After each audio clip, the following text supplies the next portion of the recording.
Welcome to Rates and Barrels. It is Friday, May 12th. Derek Van Riper here with Al Melchior.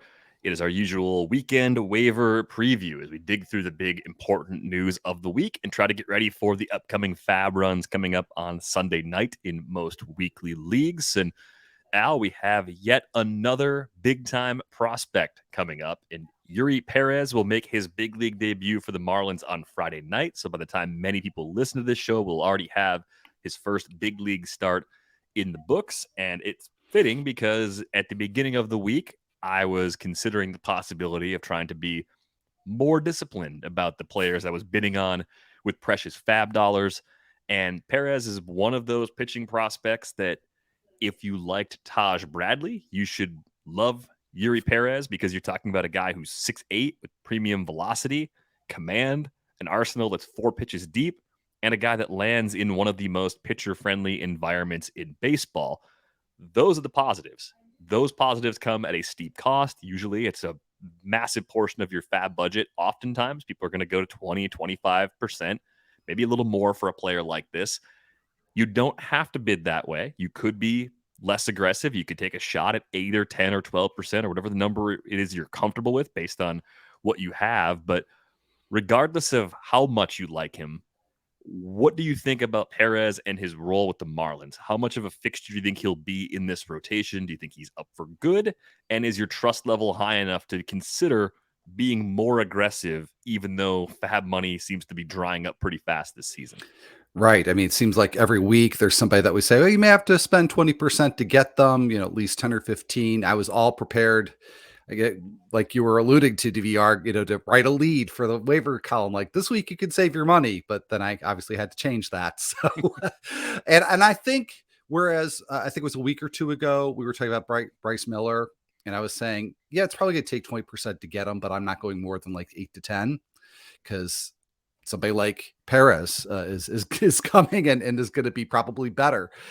So yeah, I'm not going to be suggesting that anybody should hold back. I think in shallower leagues, or I'm sorry, rather deeper leagues, maybe a quarter of your budget, your original budget, Right. is what it might take, and probably is worth it because you look down the line.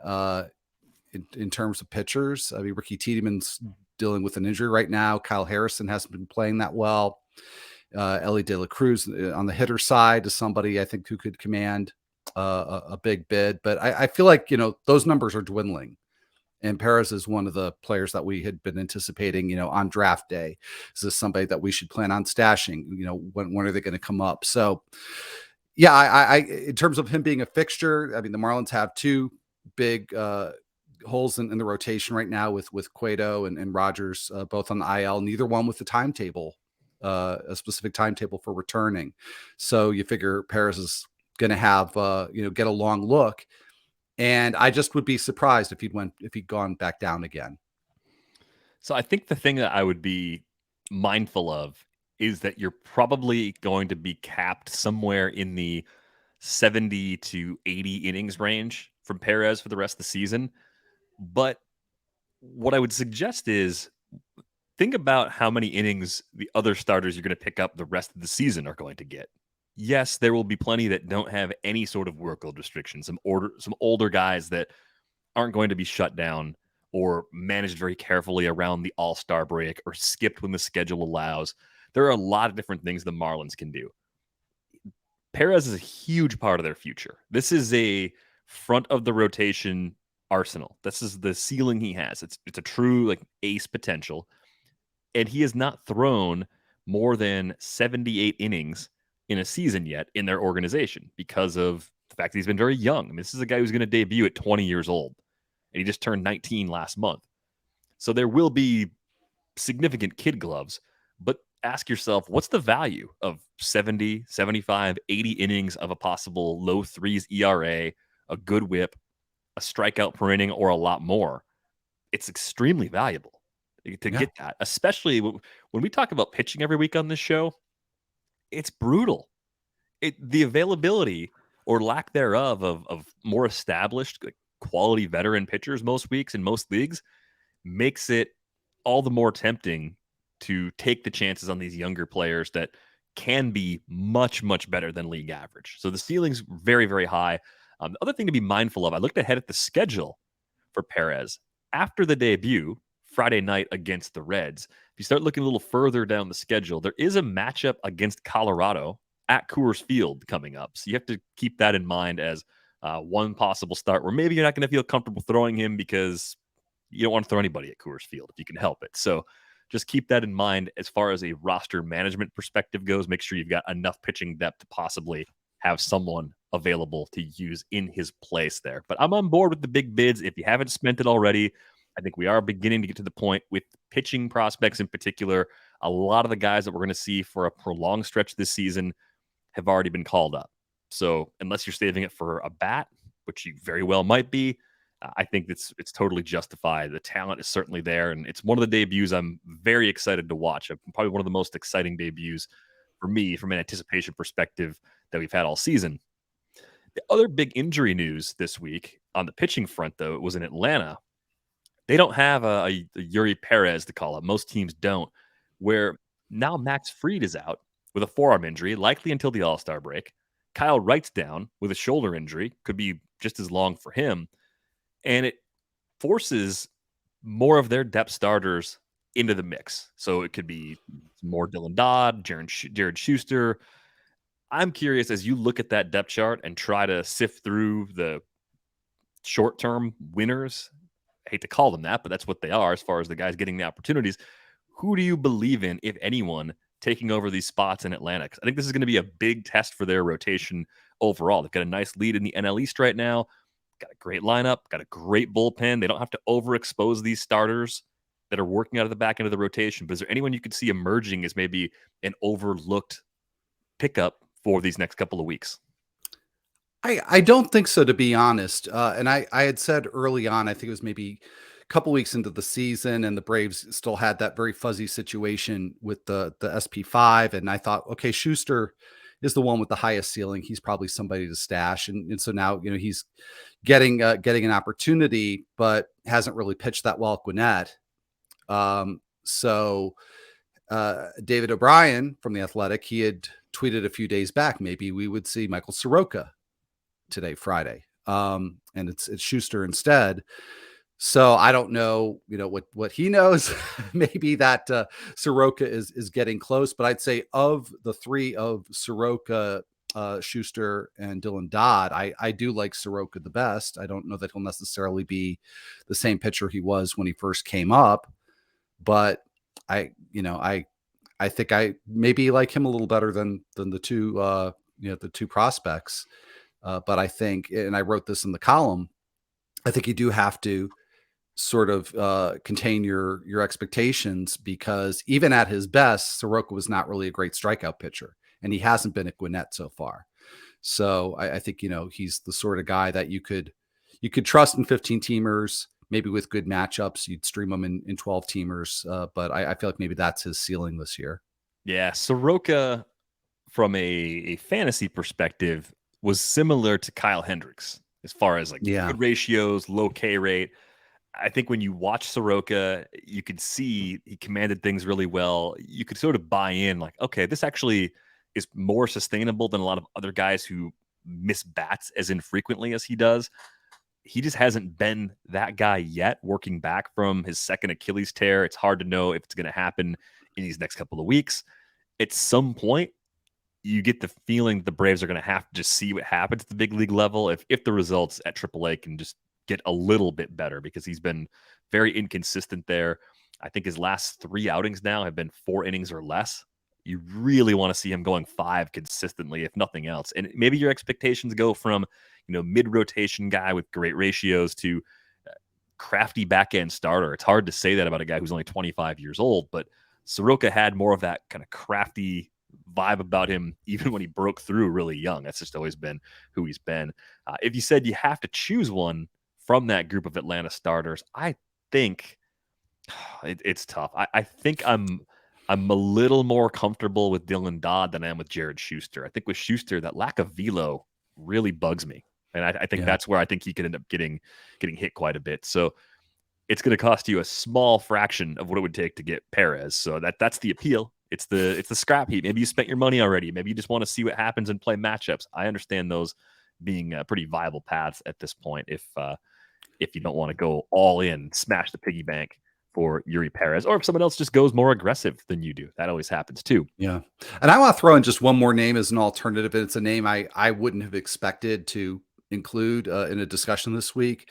But Logan Allen, the Guardians, Logan Allen, his roster rate's a lot lower than I expected it would be at this point. So I think he's still out there in quite a few 12-team leagues. So I kind of like the idea if he's available to sneak him through, because at this point the hype is sort of subsided. The roster rates have kind of leveled off, and you're getting somebody who maybe isn't that much of a downgrade from Perez.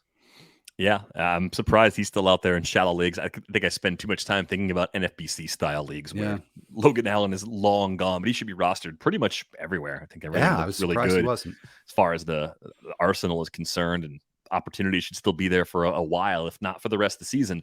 We get some news that Royce Lewis has started playing in minor league games again, which answers a question that Eno and I were kicking around earlier in the week. What's the Twins' plan at third base after the decision to send Miranda down earlier this week? And eventually it could be Lewis. I think it's going to be a somewhat lengthy rehab assignment, but that just means they do have something there. And I guess the question would be, if Royce Lewis is available and you want to try and get ahead of the curve, are you stashing him now? He's coming off his second ACL tear. So that's part of why I felt like I wrote him off. He's ahead of schedule in his recovery, which is really great to hear. But I just wonder, like, is he going to come back and be an everyday guy, or are the Twins going to have to break him in kind of carefully, make sure he gets that preventative maintenance, gets those somewhat regular days off, just to make sure that they're not causing two pretty significant injuries to become more of a long-term problem? Yeah, I wouldn't be surprised if that was the cautious approach that the Twins took with Lewis. That said, I think if you're willing, if you have the space to stash Lewis now, it's certainly going to be cheaper to get him in FAB than if you go now, rather than when there's news of his imminent return. And if you can stash him now while you wait for him to come back, you can probably stash him a few more weeks while you see what the playing time situation is. And at least now with Miranda down at AAA, there's a clearer path for him. Whereas even a week ago, I thought, well, when he comes back, when he's ready to come back, where's he even going to play? Yeah, keep an eye on the usage. Make sure he's actually playing as much third base in the minors as he would need to. It could be more of a super sub role for Lewis, where he gets starts all over the place, but he just ends up getting the bulk of that time at third base based on needs for that Minnesota roster. Other Twins news from this week, we found out that Tyler Mahle is going to have a Tommy John surgery. So that really opens up the Bailey Ober, Louis Varland battle for a permanent role, because it looked previously like Mahle was going to come back sometime around the All-Star break. Now that spot is open indefinitely. Yeah, and both Ober and Varland, I think, are viable 12-teamers for the short term. And I think that they're the type of pitcher that you'd be streaming, whether it's off of waivers or off of your bench anyway, in that depth of a league. So I'm not too worried about the longer term implications, but it's going to be interesting to watch, because I really could see either Ober or Varland surge ahead and be good enough to stay in that rotation. I feel like it's close to a push. Yeah, I've liked both of them quite a bit. I think if you said choose one, I'd prefer Ober. I mentioned this last week. This is a good test on the schedule for the Twins. They just had a series with the Padres. They've got the Dodgers on the road coming up during the upcoming week. They've got the Angels on the road. They're back home to face the Giants, and then they face the Jays at home for one of their last series in May. So we're going to learn a lot about this team. We're going to see if they can actually open up a lead in the AL Central and how they stack up against a few other likely playoff clubs, at least two likely playoff clubs between the Dodgers and the Jays. But curious to see how those guys fare in these next couple of weeks. And the Twins also have Alex Kirilloff back up. He is getting a ton of playing time right now, Al. I've been interested in Kirilloff in the past. I think as long as he's going to play nearly every day, he goes from a guy that may have been available in a lot of leagues to someone that kind of fits in some of those more shallow formats out there. I think you could make a case for Kirilloff being good enough in a 12-team league to have a roster spot. I think so, kind of in a borderline way. And part of the issue too is I don't know how much he's going to play against lefty starters. And so that's always kind of a dicey proposition to be stashing somebody on your bench. I mean, for a few weeks, I had Trent Grisham, finally had to let him go because I just wasn't using him enough. So I've kind of put Kirilloff in that same category. But no, I think, at the very least, he's somebody that you could stash for a while and probably wind up using at least some weeks. 3 left-handed starters on the schedule for the 6 games next week against the Dodgers and Angels. So that does temper bidding at least and makes you probably hold back unless you're in a league with daily moves in some of those more shallow formats. So be mindful of the schedule. But with Kirilloff around the various injuries he's had, a career 9.9% barrel rate as a big league hitter. I think that power is real. I think we're going to see more consistency from him with health here in the weeks ahead. We have news on Tyler Glass now. He will resume rehabbing on Tuesday at AAA Durham. Really good news, but another potential hurdle for Taj Bradley, who's also struggling at AAA right now. So once Glasnow's back, the Rays are even better in that rotation than they've been so far.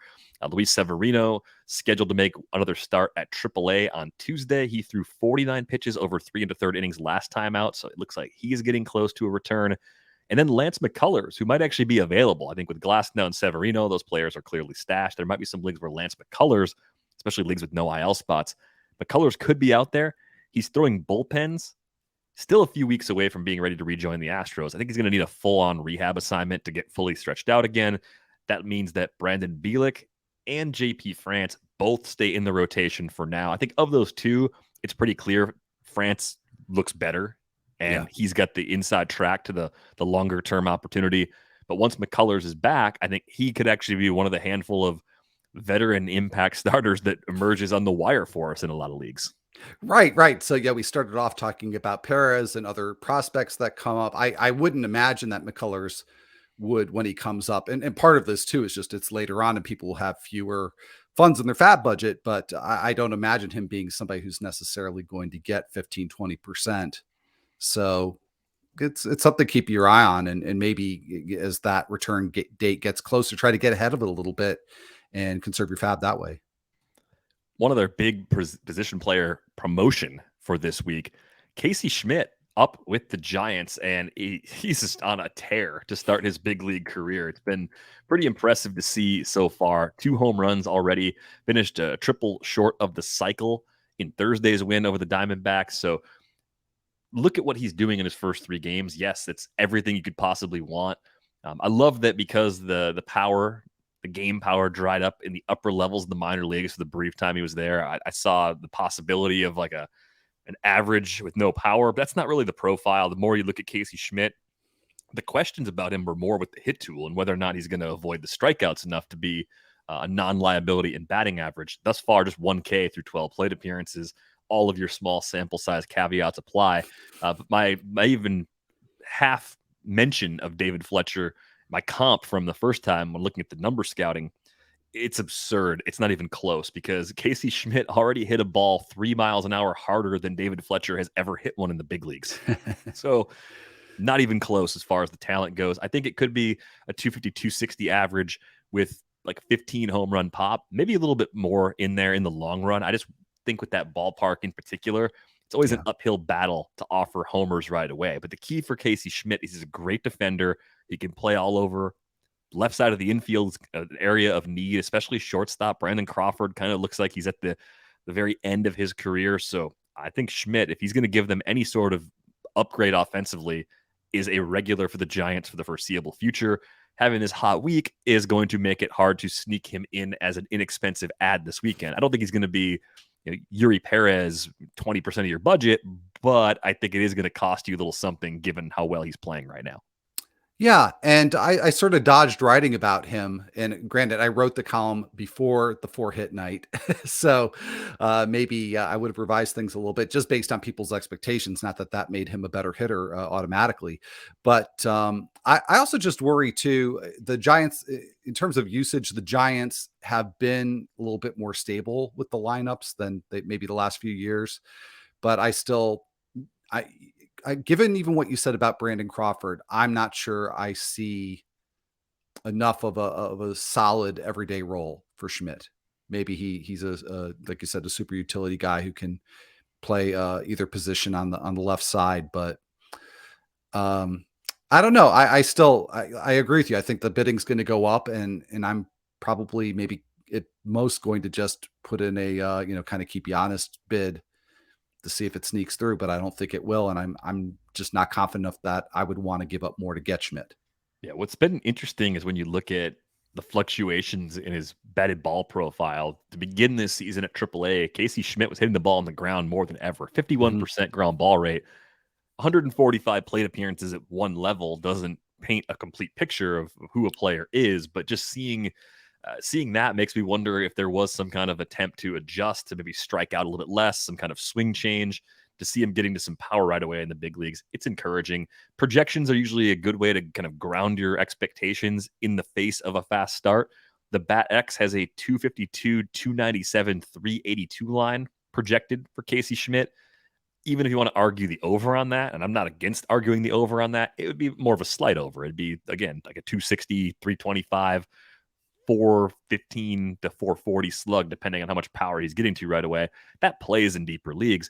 I guess the apples to apples comparison would be if you just had Jose Miranda get sent down and you're looking for help on the corner, does Casey Schmitt cover that well enough? Is that a close enough in a 15-team mixed league? Is Casey Schmitt viable as a sub for a player like that? Well, absolutely. I'm not sure that there would be a better alternative. I'm actually going to take a quick look at my TGFBI to see, because I just can't think of anybody offhand who would be a better sub in that type of league.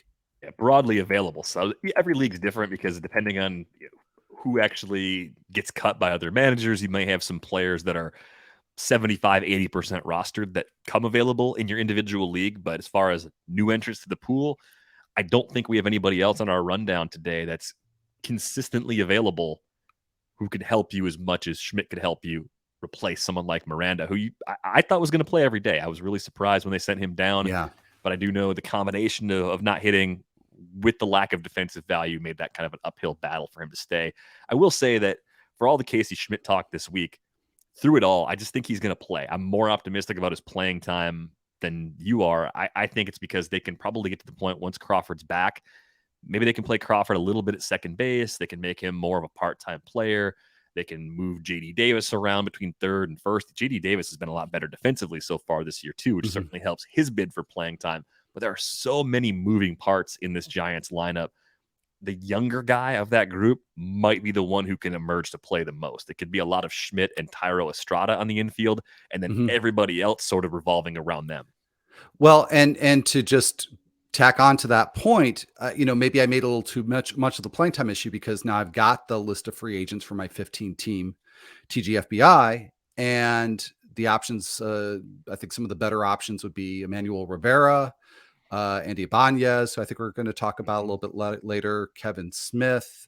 So you get the picture here. I mean, it's either regulars who just aren't very productive, or players who maybe get 4 starts a week who are a little better but aren't necessarily any better than Casey Schmitt. So yeah, he's probably as viable a third base replacement in a 15-teamer as anybody.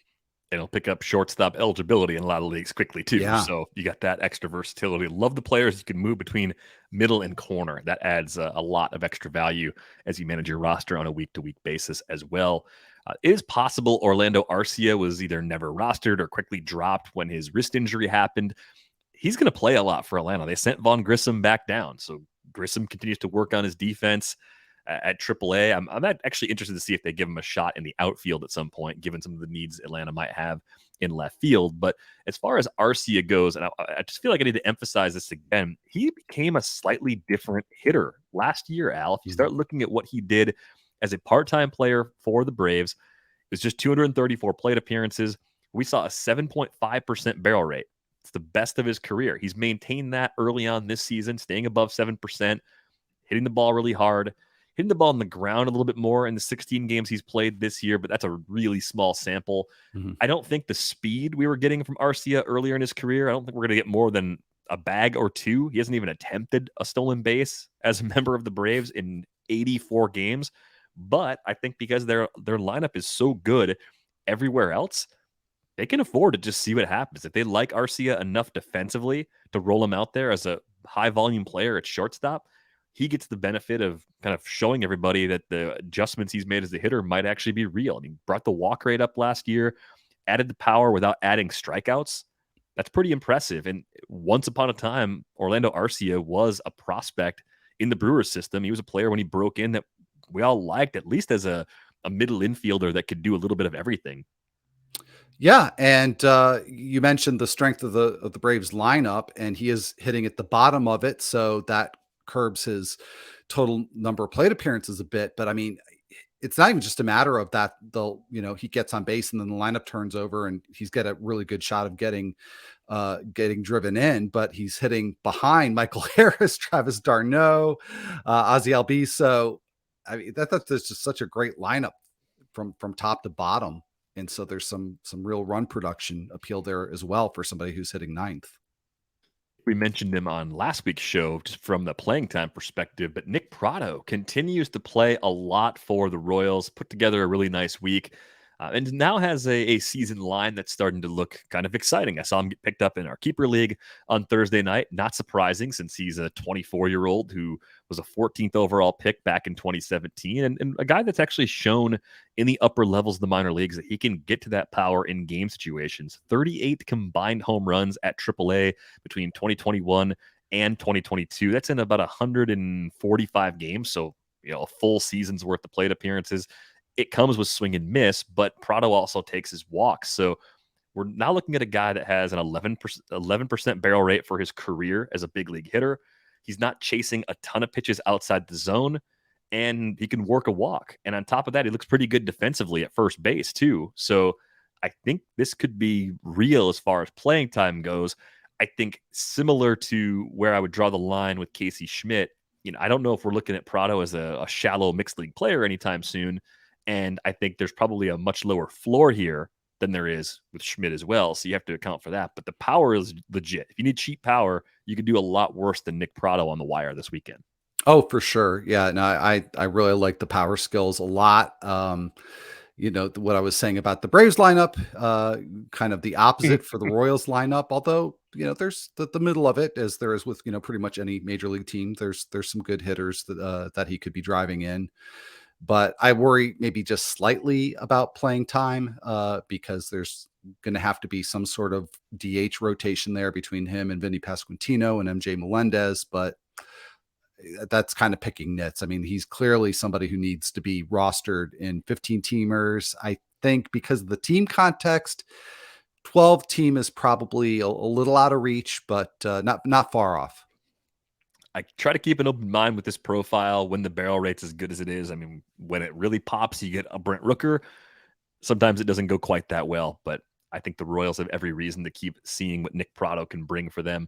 It's funny that the little bit of information so far, outs above average for Nick Pratto, 5th percentile, but he is an above average defender. It's supposed to be anyway. So over a full season, would expect that to normalize. That helps keep the playing time afloat too for a guy that might run a bit hot and cold with the swing and miss in his profile.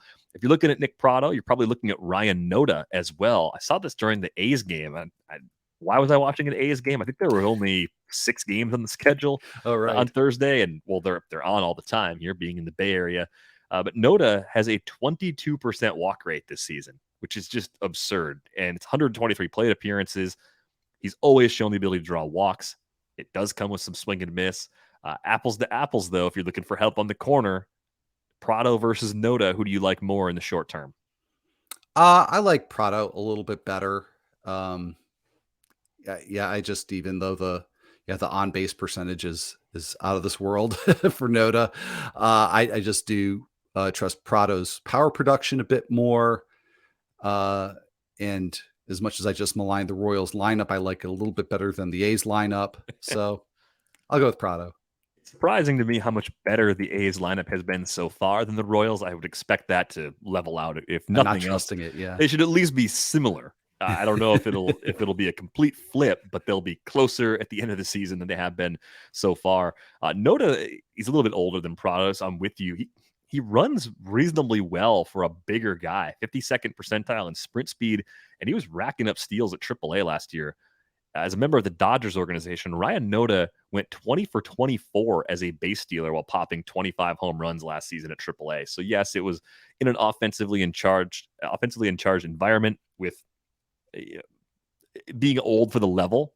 All of those things are true, but another type of player that if you're Oakland, it's like, just see what happens. Like, let this guy play and see if he can actually make more adjustments, because you just don't find a lot of guys that walk as often as Ryan Noda can walk, and pair other tools with it. At least average power, but I think probably a tick more based on what we saw a season ago at AAA.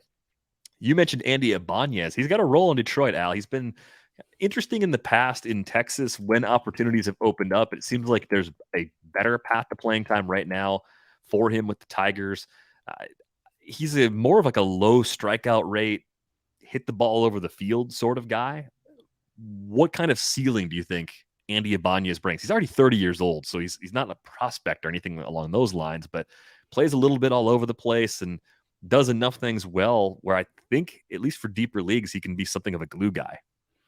Oh, I think so. And I mean, in terms of ceiling, I don't want to get carried away here, but in AAA, he's really hit for quite a bit of power. And I've gotten burned in the past, particularly on this show, talking about older players who put up big numbers in AAA and not expecting them to translate when they get called up to the majors.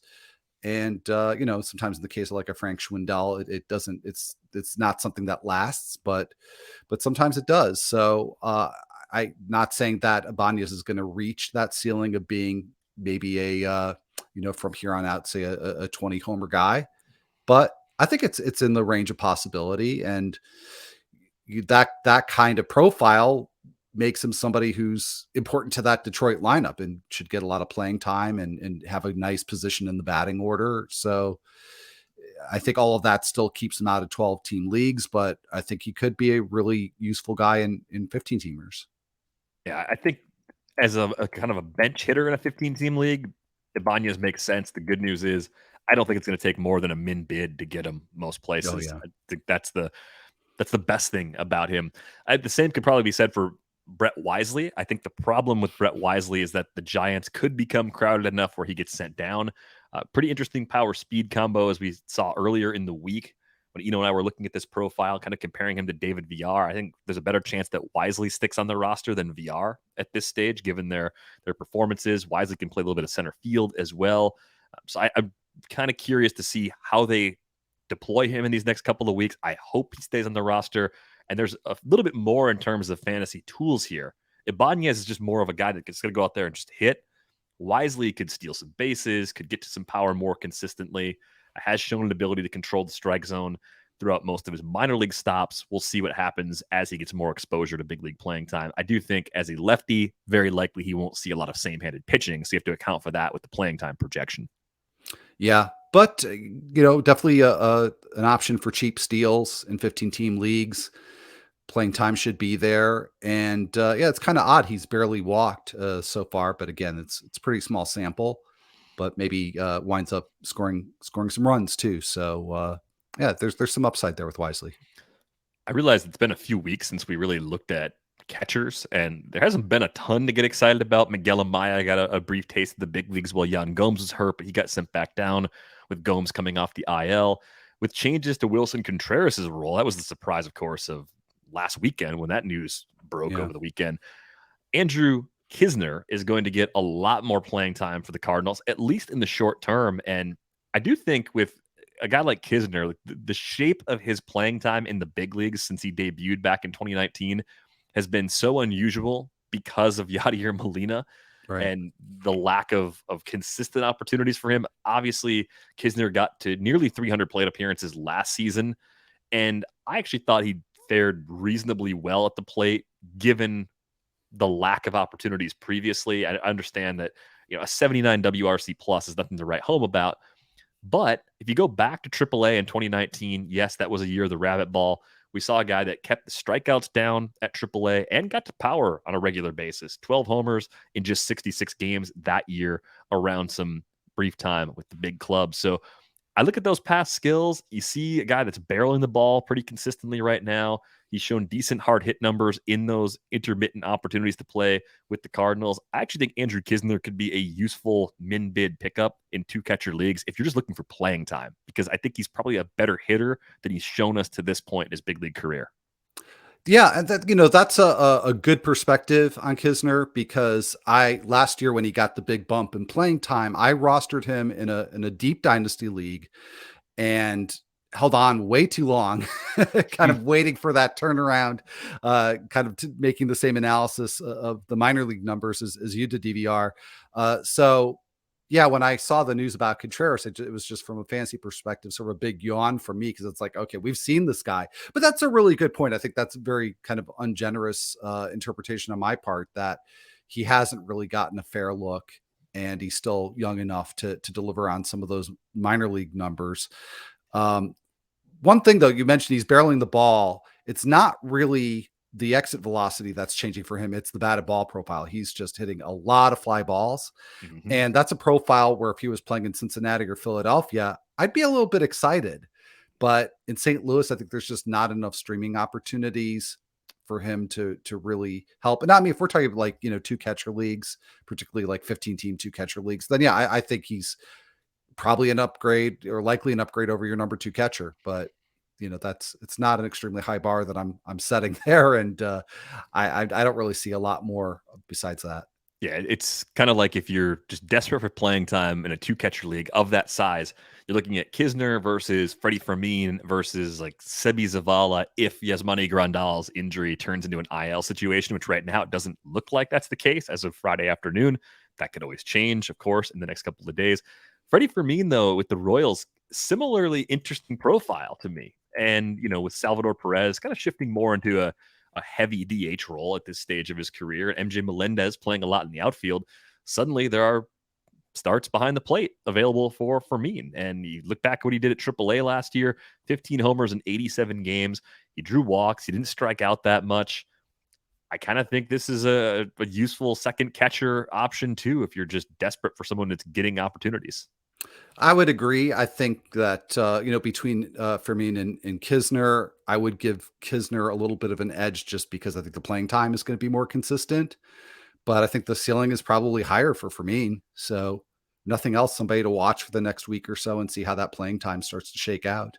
Yeah, we've seen double-digit home run power from him in the past in basically half seasons at minor league stops, AA and AAA. So don't write him off completely just because you think that there are 2 other more fantasy viable catcher eligible players there. They have room to actually play all of those players. Let's move on to some other pitchers. It's Eury Pérez week. That's very clear. If he wasn't picked up last week in your league, Luis Ortiz for the Pirates has a road trip to Detroit on tap, Al, which is a really nice way to continue the schedule for him. I think he can pitch his way into a permanent spot. If he pitches well, no questions asked. They can find some way to make it work.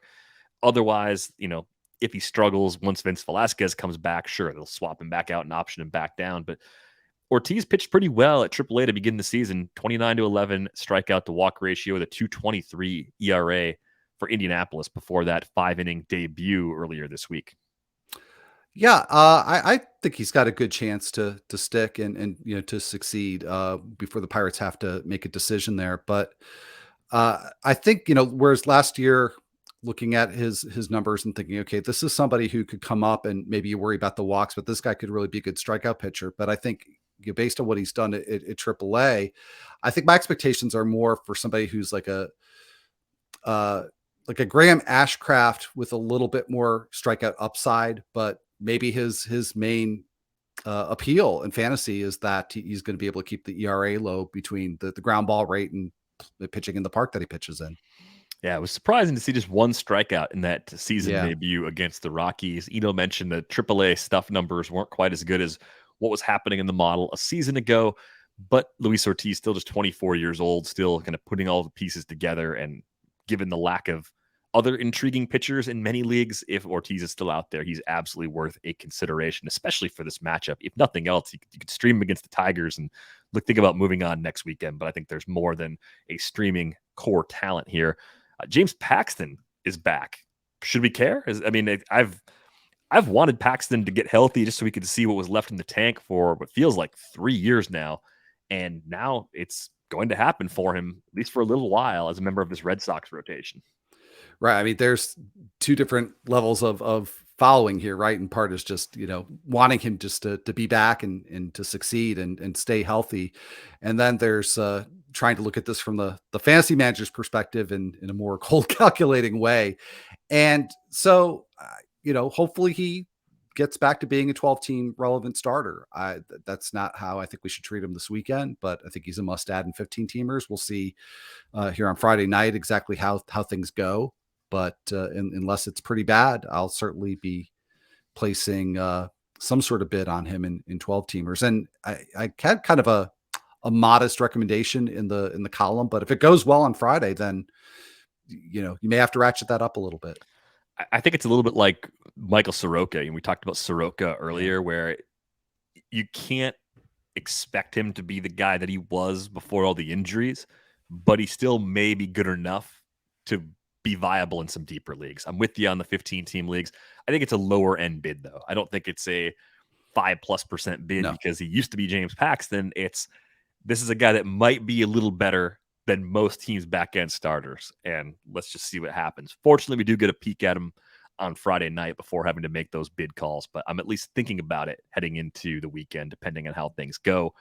Dane Dunning getting some starts right now in place of Jacob deGrom. And based on the report from earlier this week, deGrom still at least 2 or 3 weeks away from returning to that Rangers rotation. So what is your interest level in Dane Dunning? Yeah, I've liked Dunning in the past when he had a more stable role in the Rangers rotation. But in previous seasons, I mean, he was somebody who was kind of flirting with the strikeout per inning, and that just hasn't been there so far this year. So the level of interest is pretty low. I think it's just as long as he's in the Rangers rotation, you look at the matchups coming up. I don't think that he's somebody who in a bad matchup will hurt you, or rather in a favorable matchup is going to hurt you. But I think that's the extent. And I'm also talking about 15-teamers. So he's not even on my radar in terms of anything shallower than that. Yeah, a few tweaks to that pitch mix. Dane Dunning still doesn't throw particularly hard, so his margins for error are small. A little bit of a concern that the swing strike rate is down along with that K rate. So if he gets it back, you're probably looking at a guy that's going to strike out 7.5 batters per 9, as opposed to 8+ like he's done up until this point in the big leagues. And even with those higher K rates, there was always ratio risk with Dane Dunning. So he's a very matchup dependent starter, but at least someone to think about that wasn't previously on the radar. 2 more injured starters making their way back closer to returns. Kyle Hendricks making his 4th rehab start Sunday at AAA Iowa, and Daniel Lynch, who seems to be getting close to getting ready. But I think with Lynch, I need to see evidence that he's going to put pieces together before I could even take the chance on rostering him. If you want to throw Daniel Lynch on your roster in a mono league, like AL only or 20-team dynasty league, okay, I can understand that. A redraft league otherwise, a redraft mixed league, no thanks. Is it different, though, with Kyle Hendricks, given his past successes with far from premium velocity? Well, I'm pretty much out on both of them because it's been a while since we've seen that version of Kyle Hendricks. And certainly in the case of Lynch, I think you can pass on him outside of mono leagues just because I don't think that there's a lot of widespread interest in him, even in 15-teamers. I sort of suspect it's the same with Hendricks, maybe unfairly. Maybe a healthy Hendricks is going to be closer to the version that we saw a few years back. But this weekend I'll be quiet on both of them. So if Hendricks were to come back next week, it'd be sometime in that series against the Phillies on the road. I would not want to throw him sight unseen in that spot, especially with Bryce Harper back in the fold. Nick Castellanos kind of rebounding at the plate this year. There's still too much that can go wrong. Eventually, Trey Turner is going to hit at typical Trey Turner levels. JT Realmuto is going to hit more like JT Realmuto. That's a matchup that I just don't mess with at all. I think we have to look at Hendricks as a back-end starter that can be used carefully at home. The tricky one would be if he's in the rotation for a home start against the Mets the following week. That might play for me in deeper leagues. So I want to see how this next rehab start goes, but I'm a little more interested in Kyle Hendricks than I am in, say, like Dane Dunning by comparison, and certainly more interested in Hendricks than I am in Daniel Lynch. I want Daniel Lynch to figure it out. It just seems like between health and just not being consistent enough with the control. It's just not going to happen for him, at least in Kansas City. Maybe he'll be somebody else's reclamation project at some point in the months ahead. Let's get to a few other pitchers, streamers, and potential two-steps. This week's edition of Would You Start That Pitcher Against the A's features Tommy Henry. Would you start Tommy Henry on the road against the A's? No, I would not. And as I was scanning the probables for the coming week, and I came across that, and I thought, this is going to be on Rates and Barrels. He's going to be that guy this week. And I just don't see enough there in the profile to trust him. And I said earlier, I don't really trust the level of offense that the A's have had so far. It's not great, but it's not at bottom of the barrel.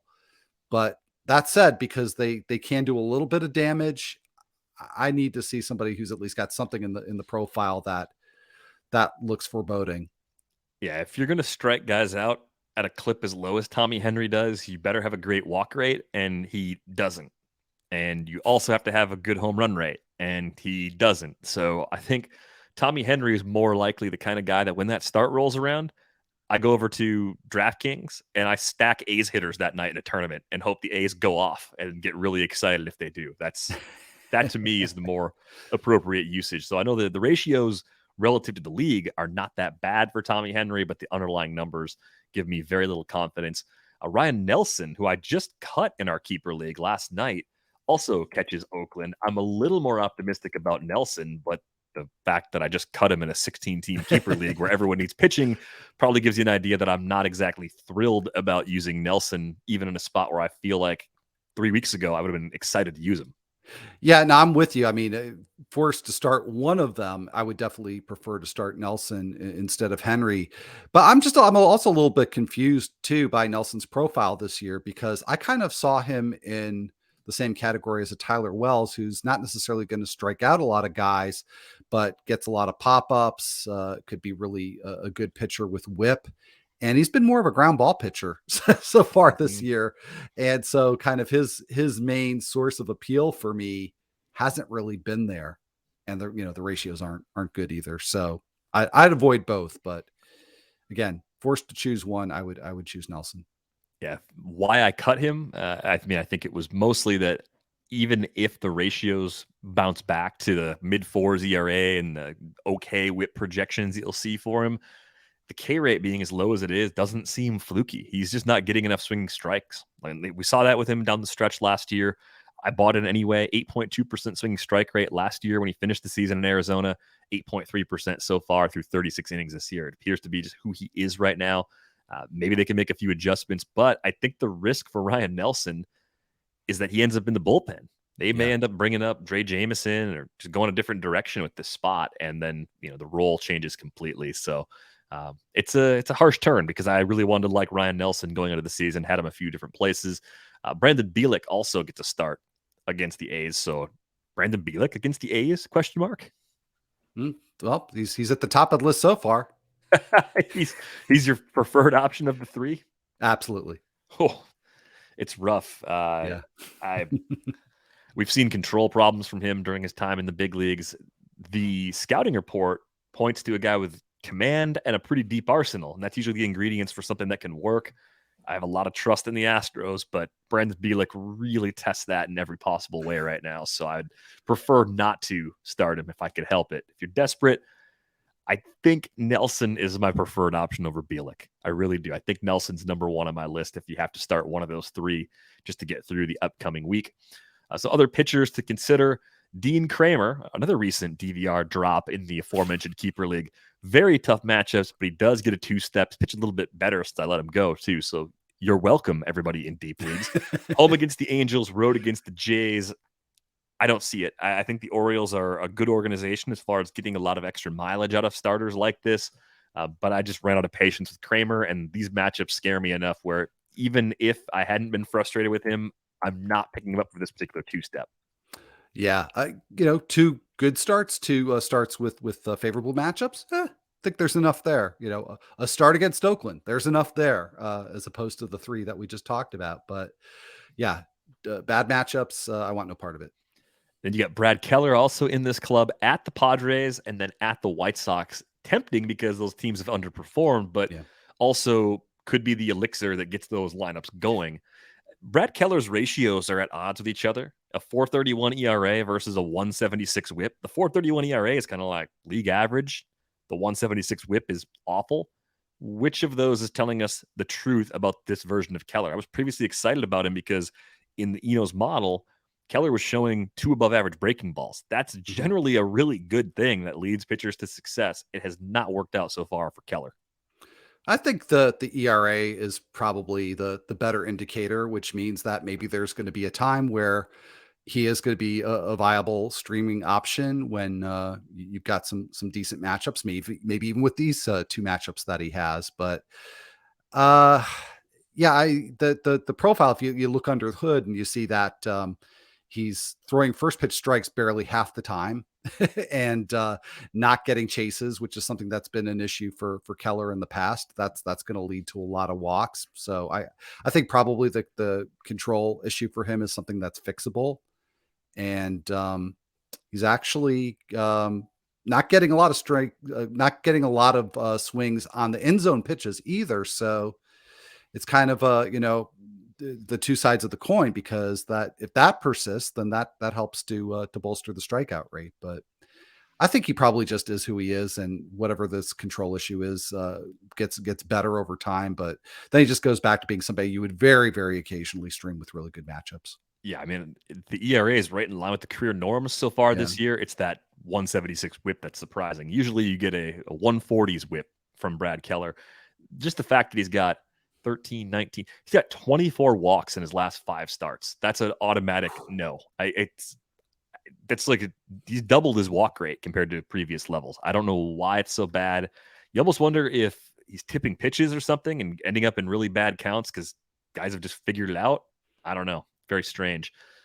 Let's move on to the closer corner, where it appears Gregory Soto could emerge as a source of saves working in tandem with Craig Kimbrell. We talked earlier in the week about it, and Seranthony Dominguez was a model play from Eno's side.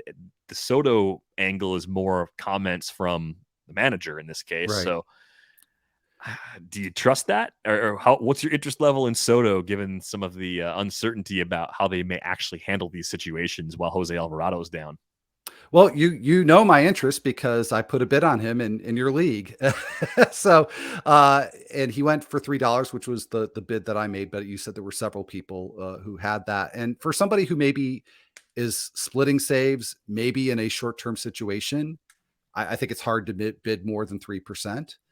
But, going back to the management comments versus what the model might say, I think in this situation, I trust Soto. If this is a longer term situation, I would trust him to emerge as the biggest recipient of save chances for the Phillies, because if you look at somebody like Dominguez and you've got a bullpen where he's clearly the most skilled reliever, then you just say, okay, over time somebody's going to fail. He's going to step in. He's going to be good enough to keep the job. I think Soto is just good enough to keep this job. I mean, even though Kimbrell I think he's the only Phillies reliever on the active roster has multiple saves so far, but Soto, just the indicators for him are so much stronger than they are for Kimbrell. So I think if Soto's even in that mix and he gets some opportunities, that Kimbrell, between all the walks and all the hard hit balls, there's going to be an implosion at some point. I don't worry about that to the same degree with Soto. He's got pretty solid numbers. So, that's why I think he's worth like a 2 to 3% bid, because just in the event that Alvarado's out for a long time, I do think he's by far the best of those Phillies relievers. Yeah, I think if we get news that the Alvarado injury is more serious, then that number has to go up as far as interest in Soto goes. I think maybe you get a bargain if we don't get that bad news in these next couple of days. I think we do have to change our mindset about the closers in committees. This has been happening for a few years, but we're at the point now where if starting pitching is extremely difficult to find and ratios are up among the back end starters, especially the guys that you really can't trust, are as susceptible to a horrible blow up as ever, throwing a third reliever, throwing a reliever that gets part-time save opportunities becomes really appealing. And we're seeing, Yenier Cano getting some saves when Felix Bautista is not available. I think he's got 3 now on the season. Cano's only 41% rostered on CBS. And I think what we're going to see over the course of the season is a greater number of fantasy managers being more than happy to take players like that, or to take pieces of the Philadelphia committee, or to take other members of the bullpen in Houston, where Ryan Presley's been a little bit wobbly. Maybe even Jorge Lopez in some shadow leagues gets picked up, even though Joan Duran is fantastic as a late inning option. I think we're going to see a greater collective willingness to lean into these players that are part-time closers, because the saves category is going to be very bunched up anyway. So you're going to see standings gained points available, but also because you're just not finding enough quality starters to feel good about throwing 7 starters out there most weeks. Yeah, no, that's an excellent point. And I have the same thought sometimes, but I have to admit, when it comes to bidding, I still get cold feet committing to somebody like Cano, who, unlike Soto, where I think there's a real opportunity to break away. It's probably going to take a Bautista injury for Cano to get more than, maybe a save every other week. But that matters. That's still 13 saves. And, you'll take that with those ratios and those strikeouts. So I think that's something I need to keep in mind more when I'm setting my bids. Right. Rest of season, a reliever that gives you a low 2 ERA, maybe even a sub 1 whip, and I don't know, strikes out 35 or 40% of the batters he faces.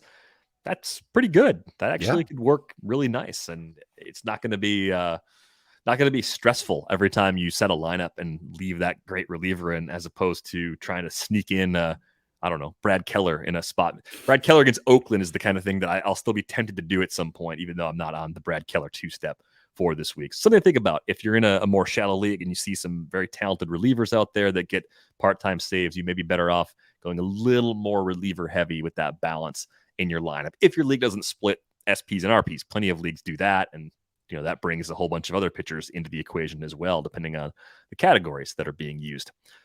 We are going to wrap things up for this episode of Rates and Barrels. On our way out the door, I just want to let everyone know you can get a subscription to The Athletic for $2 a month for the first year. Apologies if that changed after I said it was $1. I just saw that the other day. So $2 a month for the first year at theathletic.com/rates and barrels. You can find Al on Twitter at AlMelchierBB. You can find me at Derek Van Riper. Be sure to check out Al's weekly waiver column. That is up on the site already. You can check out all the other great stuff we've got around the site as well. That's going to do it for this episode of Rates and Barrels. We're back with you on Monday.